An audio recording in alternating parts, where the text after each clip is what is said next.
Next, oxygen Uptake, oxygen ग्रहण करना या ऑक्सीजन लेना। The amount of oxygen which can be observe and consumed by the working muscles from the blood is called oxygen Uptake. Oxygen की वह मात्रा जो रक्त में से शरीर में कार्यरत मांसपेशियों द्वारा अवशोषित तथा उपयोग की जा सकती है, उसे ऑक्सीजन ग्रहण कहा जा सकता है। The oxygen uptake depends on the rate of diffusion which is further determined by the speed of blood flow, temperature and particle pressure of oxygen in the blood and of the carbon dioxide in the muscle cell. Oxygen ग्रहण विसरण की दर पर निर्भर करता है, जो आगे रक्त प्रवाह की गति, तापमान तथा रक्त में ऑक्सीजन के आंशिक दबाव वह पेशीय कोशिका में कार्बन डाइऑक्साइड द्वारा निर्धारित होती है।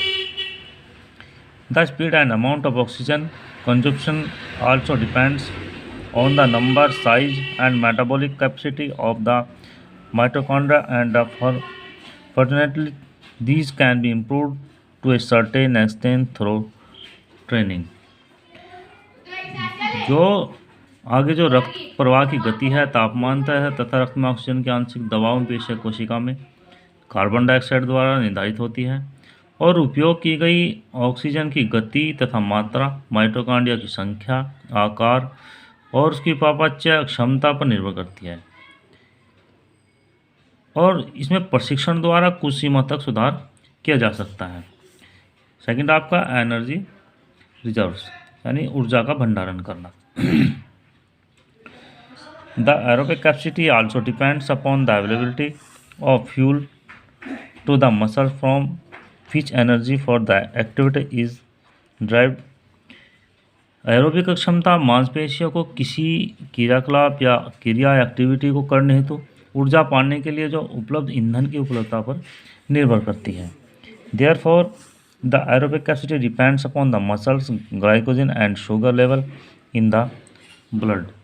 अतः एरोबिक क्षमता मांसपेशियाँ, ग्लाइकोजन और रक्त के शुगर के जो एक लेवल होता है उस पर निर्भर करती है। If the muscle glycogen level falls below a certain level then fatigue occurs। यदि मांसपेशियाँ ग्लाइकोजन स्तर पर एक निश्चित स्तर से नीचे आ जाता है तो थकान अनुभव होती है। For long duration activities the muscle glycogen and liver glycogen reserve are important. यदि लंबी अवधि की जो एक्टिविटी या क्रियाकलाप होते हैं तो मांसपेशियाँ ग्लाइकोजन और यकृत ग्लाइकोजन का भंडार होना आवश्यक होता है।